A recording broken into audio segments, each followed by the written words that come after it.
Hello everyone and welcome to the Smashi Business Show. Today is Wednesday, August 20, 2025 and I'm Abdul Majid Awan.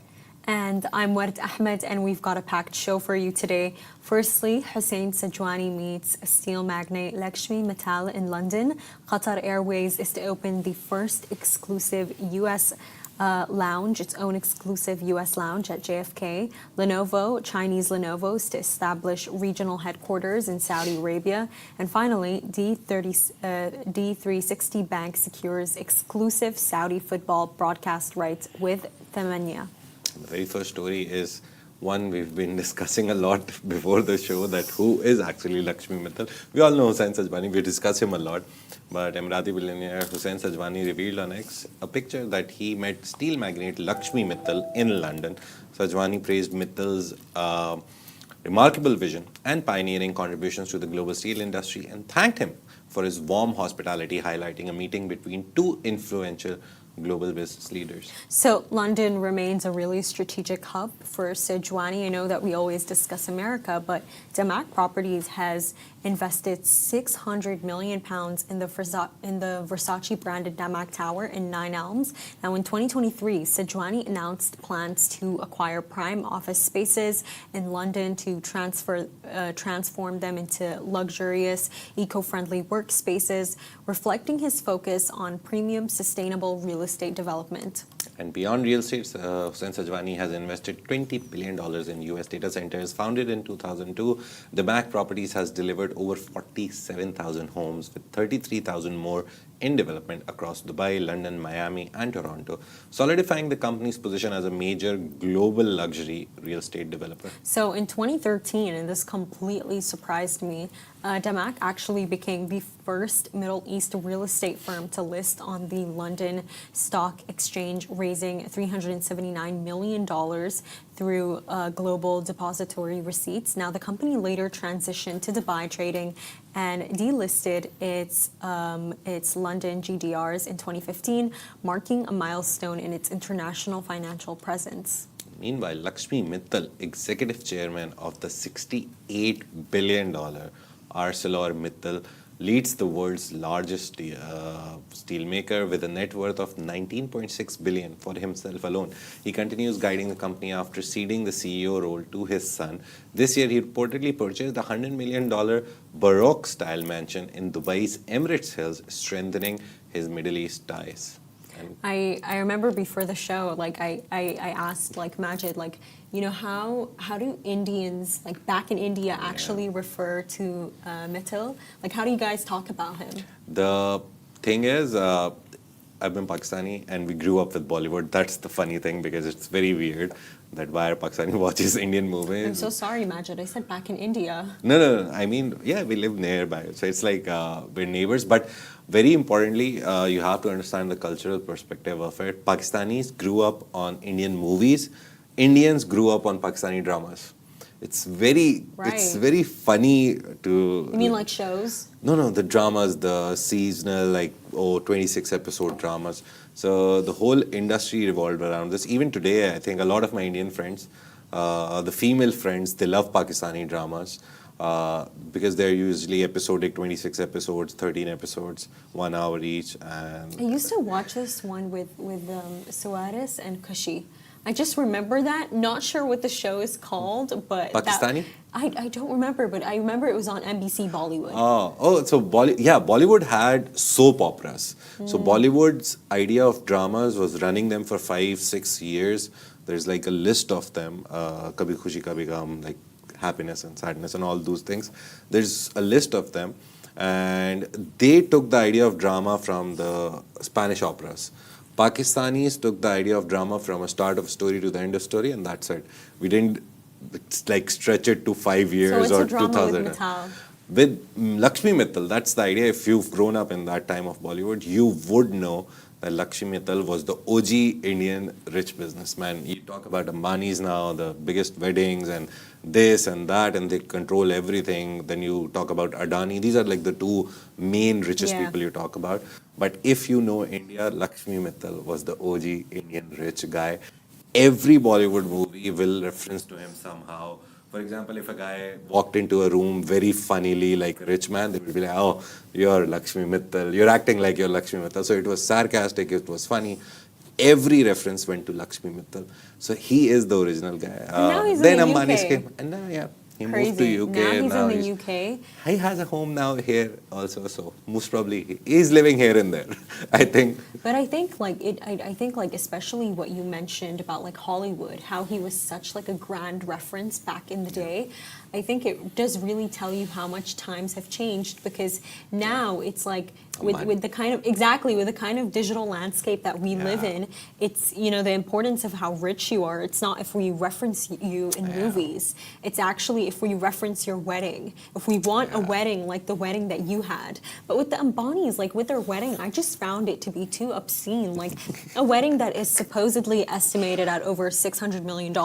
Hey, it looked beautiful. I would have loved an invite. Are you kidding me? Kim Kardashian was there, Everyone Khloe was there. Kardashian. It looked beautiful, but I think John Cena, The Rock, I don't remember. John Cena was there. Like I believe everyone he you was think, there. oh, yeah. But you know, imagine like especially with a man like Ambani, of course he would give his son a wedding like that. You know, Mukesh Ambani, he runs Reliance Industries. He's really big on that specific industry and telecom too.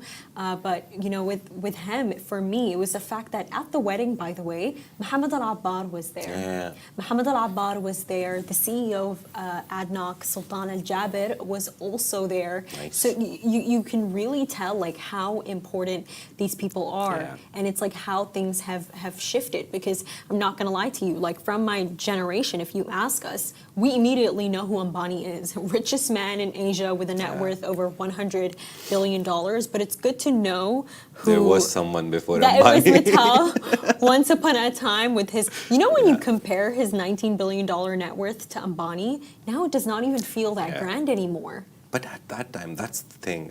In that time, being a billionaire was something. Now we have like a list of billionaires, 100 billionaires, 200 billionaires across the globe. You don't think it's something special anymore? Now billionaire is, I think, very normal title. I think the next one would be trillionaire, which Elon Musk is on his way to become soon, maybe in 5 years maximum, if something great happens. If his robots start working, if his robotaxis start working and something happens, he can be the first trillionaire in the world. But I think billionaire has lost its touch. Everyone is a billionaire now, You think so? right? Yeah, because No, I feel like everyone's a remember millionaire, not when a I was a billionaire. kid growing up in Pakistan, like Lakshmi Mittal was for India. For Pakistan, there's this guy who made the first private bank, opened the first private bank in Pakistan, Muslim Commercial Bank, MCB. And he was considered the only billionaire in Pakistan, like stated billionaire because he would pay his taxes. So he would tell people like, oh, I'm worth this. He was the only billionaire in Pakistan. Now you go and pick up a stone and you'll find 2-3 billionaires in Pakistan. So I think the idea of billionaire has become quite normal. Because even if you write something, right, I'll give you an example. Whenever we talk about, oh, this many people are coming to Dubai, we always say millionaires, right? 14,000 millionaires, 10,000 millionaires. Imagine you or me being a millionaire. We'll go crazy like, oh, I am a millionaire now. But there's like 10,000 of them in UK alone. So, and then billionaires there's a unexhaustive list, which you can just Majid, see. don't you think it also has to do with the media? Yeah, I I think think- the accessibility that we have to actually know this knowledge about people, because I don't think that a lot of people are billionaires. Yeah. You know, but being a billionaire, like that is a different sort of power. Like when you actually deep about how many millions even go into 1 billion, that is a lot of money. But you know, for me, like with this entire story of Sajwani and Lakshmi, it just goes back to the tale of how, you know, Sajwani has always been really good at networking. Yes. He's always been really good at networking, really close friend of Donald Trump. Donald Trump's kids even went to Sajwani's daughter's wedding. Amira, the founder of Pripco. So you can just tell how he's really into building valuable knows bonds. Which friends to make. Exactly. Very important in He knows. business. He knows. That's a good I thing. think in hindsight, you can always look at it like this, that UAE and India, I think we've talked about this a lot also, but again, it's worth mentioning that UAE and India and Indian businessmen and Indian businesses They have a very long tradition of working together. In Pakistan, in UAE, if you start counting Pakistani billionaires, there was a time when Pakistanis were more in UAE than Indians, right? Right now, I think if you look at the latest demographics, I think 30 to 35% of the UAE population is Indians now. So I don't know what happened to Pakistani. They didn't make anything, or why aren't they the owners of Al Shaya Group and You this sound group annoyed, and that? Majid. Yeah, I know. You It's sound very disappointed. like they and I sometimes think that Pakistanis and Indians both were given the same opportunity to build this country, to build wealth in this country, to build this country into something that we see today, safest country, economically a power, a force actually. I don't know what they did. So they both were Do you both think had that equal maybe it's a opportunity. population disadvantage? It's not even a Because India population has a larger disadvantage. population? Both of them started at the same point, at some point in UAE's history, where both were there, both were given the same options to do this, Right. this. I think a lot of us, we went to Europe. We earned the money, we made wealth, and we moved towards that part of the world, west side of the world, and it made sense at that time because passport and all that. Indians stayed. They had more trust. As a Pakistani saying this feels very bad, but they had more trust in UAE, I think, and that is why today we see the biggest conglomerates, the biggest companies that you see, which have like hundreds of global brands under them as franchises, Landmark, Al Shaya, what's the other one, Apparel Group, all are owned by Indians, all are run by Indians. Gems, So yeah, Lulu it's just Hypermarket. trusting in the country. They did more. Pakistanis are there. I know one of or few of them who've made good wealth here, and they've lived here generation over generation. But the more you go deeper into the demographics, you see a lot of them are at higher positions, but they are employed. They're not doing something of their own. They're employed, they're at higher director level, MD level positions, and they have their third generation now working, living here. But But I not a think- lot of them made businesses. But I I think, don't know Majid, why. it can also be attributed to the history. So if you look back at the UAE, before they even discovered Yeah. oil, they were pearl traders. But before they were even pearl traders, they used to also trade in gold. Yeah. And a very prime location for them was India. Yeah. You know, I would remember, like, even when I was reading into Khalaf al-Habtour, you know, when he was a kid, he would hop on a ship with his dad and they would go to India. And even now, you know, my close Emirati friends, they love going to Mumbai to shop for like really good materials, to, you know, to Yeah. find what's needed to make oud. It's a port city, no? Yeah. So it's easier. Gold, Yeah. jewelry, really good fabrics. So I think that trade relationship there, and it does Yeah. exist until now. India and the UAE have bilateral trade that amounts to over $80 billion. So I think that that relationship has always been there in that sense. And even the Comprehensive Economic Partnership Agreement, first time I've been able to say it completely without any fault, the CPAs. The Yeah. first one was signed with India. So imagine the length and the depth and the breadth and the width, all of the India-UAE trade relations. And this picture, just this picture, has like a history, a long history in it.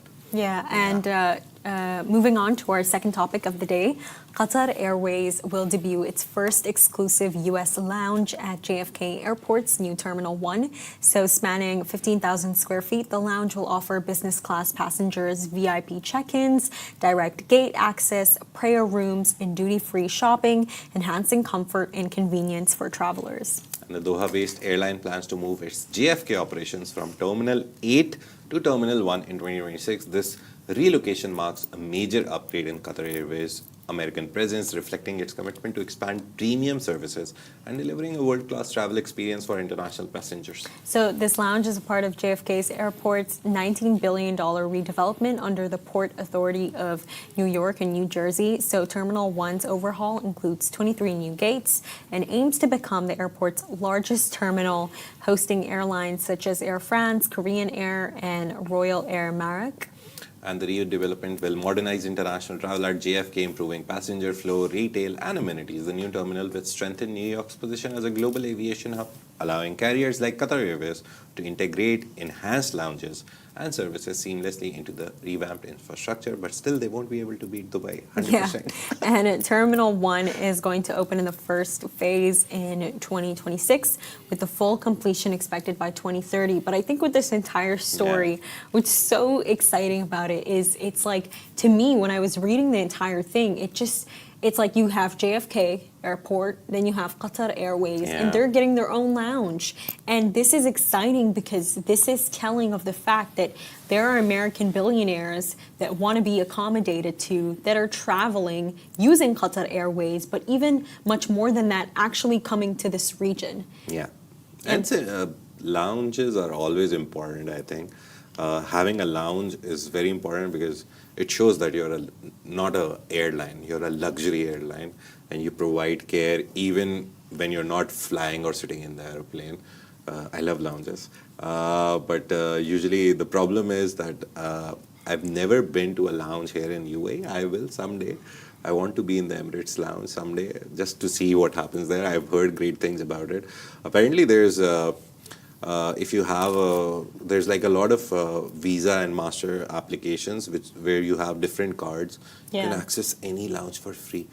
So yeah, that's one thing to. My brother has one app. He goes to an airport like 7 hours before. I hate going to the airport like even like 2 hours or 3 hours before. He goes to the airport 6-7 hours before, takes a shower, maybe sometimes goes to the gyms, has a nice snack, and I'm like, bro, you're enjoying life at the airport.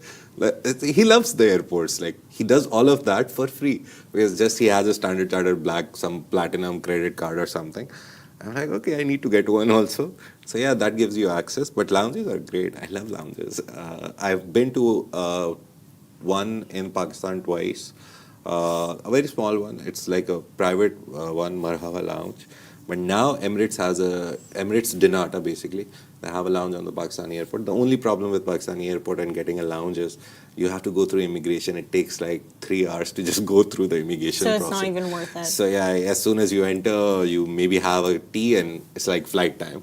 So yeah, it's useless booking it there. But yeah, obviously JFK, one of the biggest airports in the world, one of the most well-known airport in the world. Yeah, and I think it's also that fact that, you know, Qatar Airways having their own lounge, which obviously it's always going to be wealthy people that want to sit in. Yeah. It's very telling of the fact that any kind of Middle Eastern brand company has become associated with wealth. Yeah. You know, it's not just the royalty anymore. It's the companies themselves. Yeah. If you're in an area, you know, you find Qatar, the UAE, you know, that this is a sign of wealth. Yeah. And I think for me, that's what really stood out the most I about think it. it's even if I go to for example, if I go to a big airport, you go to a big airport, and you see multiple options of lounges. I think intrinsic, like inside you'll have, I'll either take Emirates, Qatar, because you know, right? Yeah. That these are the best brands in the world. Qatar was, I think last year, best airport in the world or something. It was top in like 2-3 categories. Emirates was top in 2-3 categories, all the awards. So that way, I think JFK, whoever, they're like, yeah, if I have to choose Qatar, obviously. So it's a nice move. It's a good, again, brand building, brand imaging move by Qatar Airways. Best of luck to them. Hopefully, we go to JFK someday and we see it. Yes, and right now, the Chinese are really lucky. Their technology giant Lenovo Group has announced plans to set up a regional headquarters in Saudi Arabia, aiming to strengthen their footprint across the Middle East. So this move forms part of Lenovo's strategic partnership with ALAT, a public investment fund-owned company supporting the firm's transformation and regional growth. And the new headquarters will be located in Al Majdool Tower, supporting Saudi Arabia's Vision 2030, which everything does. Whatever they do is for Saudi Arabia's Vision 2030. It supports its goals of digital transformation and economic diversification. It aligns with the government-backed Riyadh Regional Headquarters program as well. We've talked a lot about that. Just to give you an idea, every company now needs to be in Riyadh with a headquarter. Otherwise, they won't get government contracts. It was launched in 2021, and it also offers incentives like a 30-year corporate tax exemption. So yeah, everyone will eventually open a headquarter there. So Matt Dobrodzic, Lenovo president for Europe, Middle East, and Africa, said the partnership with Alet and investment in advanced manufacturing will support industrial diversification, accelerate their digital transformation, and contribute to just the general sustainable economic growth in the kingdom. So Lenovo is projecting up to $10 billion in non-oil GDP impact by 2030. And construction began in February on a 200,000 square meter advanced manufacturing plant within Riyadh's integrated special logistics zone. The facility is expected to produce millions of Saudi-made devices by 2026. That's important. Complementing Lenovo's regional headquarters, flagship retail space, VIP customer center, and research and R&D initiatives, basically. So with this entire story, number one, Saudi Arabia, them, creating this incentive to, if you're going to expand into the country, you have to have headquarters, is so genius. Yeah, and it kind of comes back to what I said yesterday, Majid. Again, you may not agree with me, but this is why I agree with the state. Like, these are great laws that are being established. These are great laws that are being established, because what does that mean? Companies are buying more land in Saudi Arabia. Companies are probably paying high rents. This is contributing more and more to their economy. I think that, especially seeing Lenovo, a Chinese giant like Lenovo, setting up now, it's now kind of also linking up to the fact that just recently we saw how Saudi Arabia's public investment fund that's worth over $1 trillion, they just let go of I believe $20 billion of U.S. stock holdings. They just let go of their stakes in Meta, and what this is telling us is they don't need them anymore, because they're setting up the regional headquarters in their country. Their country is evolving, and their local economy especially. Yeah, the thing is, it also matches with what they're trying to do. It's not an individual segregated plan. They're building NEOM, they're building giga projects, they're building, I don't know what, there's like 100 things.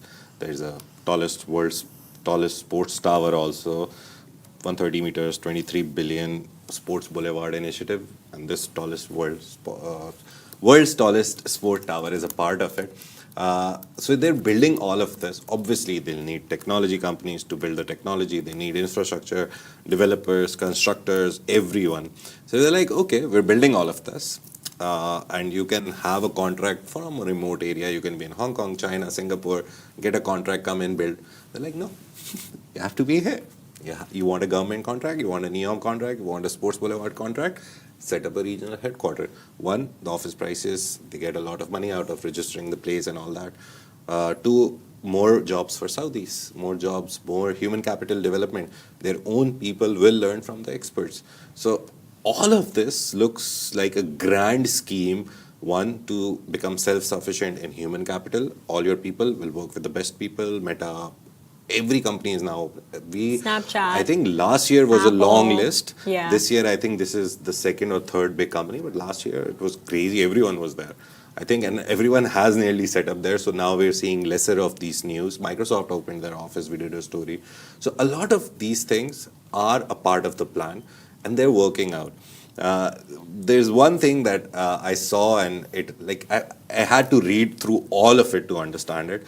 There was a report on Bloomberg, actually. Yeah, it was an opinion piece, so I won't blame Bloomberg. It was an opinion piece which said that all this specific idea of having an office, they're like, oh, there's skeleton offices now.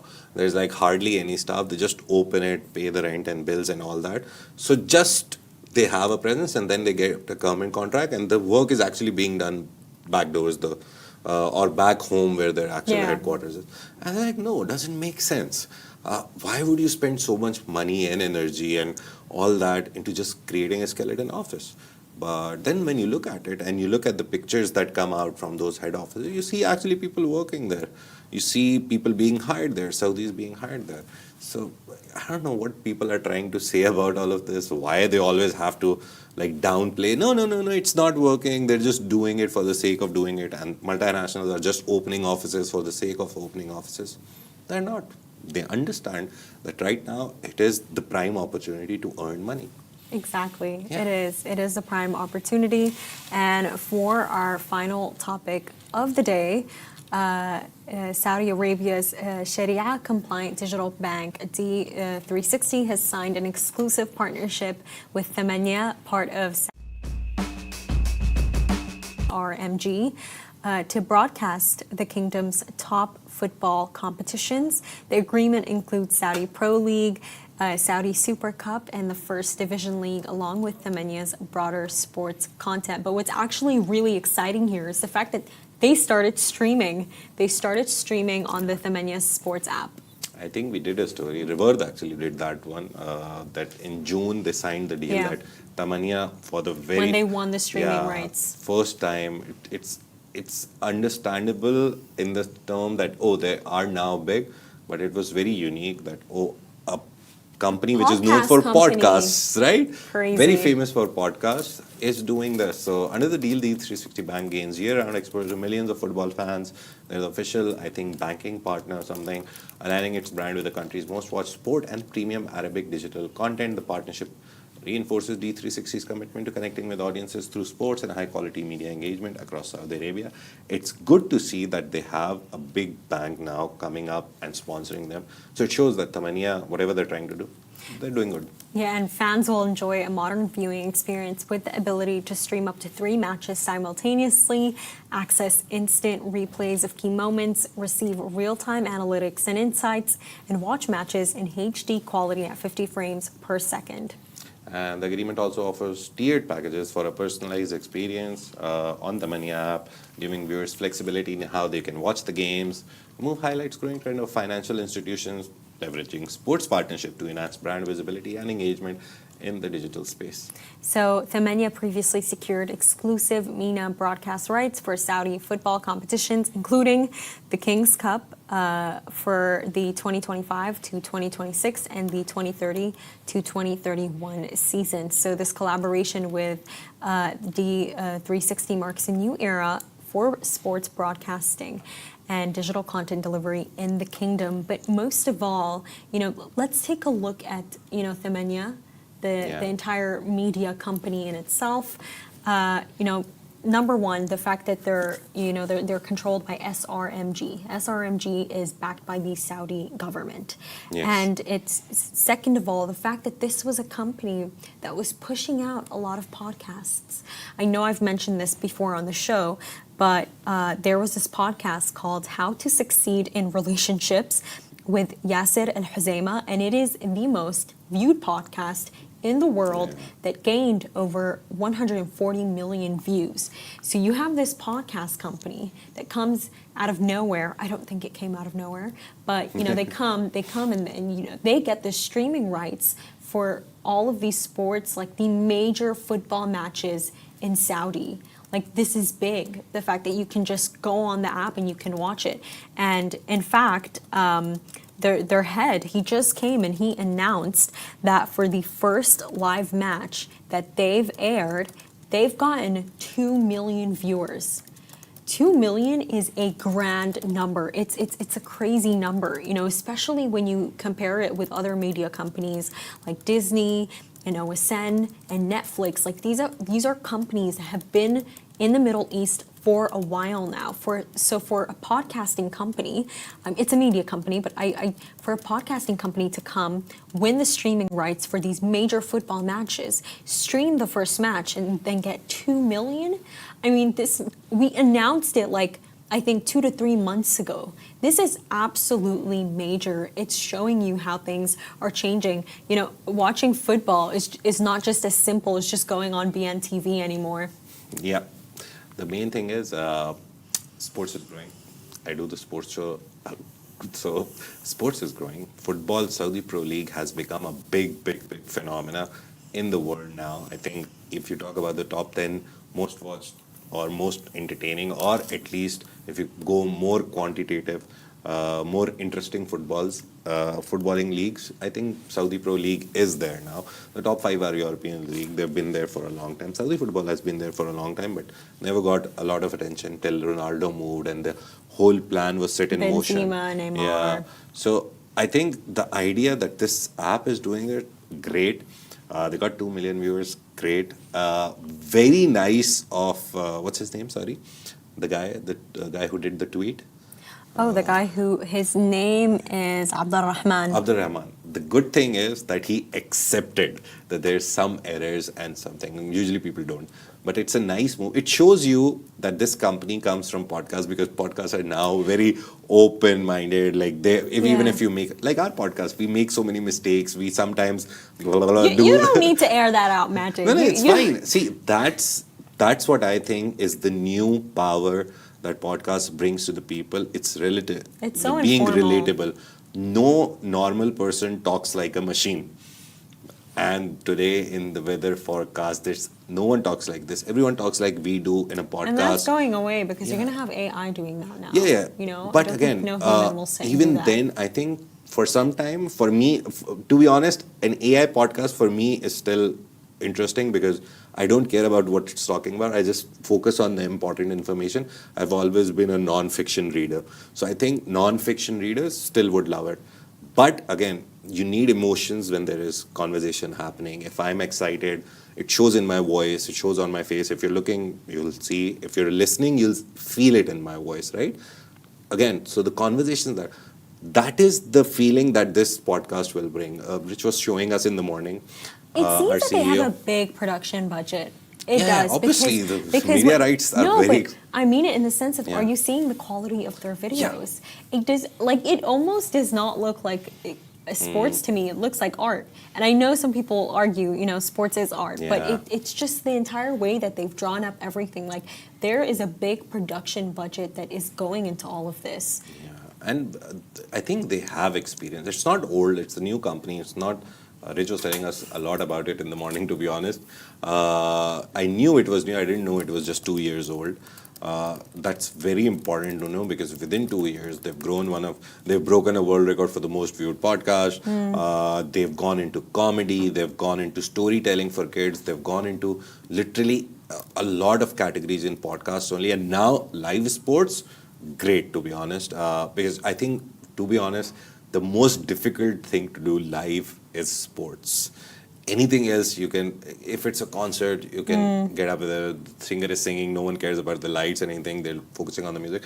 The most problematic thing in sports is anything happens, one camera shuts down, you go to the background where actually the cameras and the whole setup is, one thing stops working, the whole broadcast suffers, sound goes off, commentator starts coughing. There's 100 things that can go wrong. So the operational quality of it is very difficult. They're not doing it all by themselves. Obviously, you have always players coming in to help you and this and that. But even choosing those players, it's like choosing a best 11 in football. You have the option of selecting from a squad of 24 and 25. You need to select the best ones. So Thmanyah, having all this experience of doing things good, bad, worse, getting all that experience and then jumping into live broadcast, shows that they've matured quite quickly. Yes, they have. And that's Yeah. a wrap for today, everyone. And thank you so much for tuning into the Smashi Business Show. Make sure to follow us across all social media channels at Smashi Business and stay ahead with our daily newsletter. You'll find the subscription link in the description. This has been a Smashi Business Show, a Smashi Business production, part of the Augustus Media Podcast Network. A big shout out to our 1.5 million monthly listeners across all our not 1.5. Sorry, how can I forget it? 2.5. We've grown. We're trying to grow more. Thank you so much for listening to us. There's a lot of other podcasts. We are not Thmanyah, but we have a big podcast network as well, Augustus Media Podcast Network. You can find us on Spotify, Apple, Angami, wherever you want to consume the content. And there's like 22 cities. We have like 10, 12 plus podcasts going live every day. For Smashi, the brand, we have 4 sports, entertainment, Smashi Business. There's another one. Oh, no, 3. 3 podcasts going. You can listen to them. And most importantly, the Love in Dubai Community Awards are here. We tried to find a lot of things on it yesterday. But there is one category which is for business, so we should talk about it. There is the business, what is the name of the category? Business Visionary Award. Just go vote for your favorite business visionary. The votes are coming in. I saw the votes yesterday. Yeah. I won't tell you who is winning. I saw that there was 2,000 votes already today on the Love and in the Dubai funny show. thing is that in the list, I was expecting someone else and someone else was in it. I was like, nice. That's interesting to know that people are not voting for him or her and they're voting for him or her. Not revealing anything. You'll know all the details on September 11 when the awards ceremony actually happens. And thank you so much. Stay tuned. See you tomorrow on Thursday.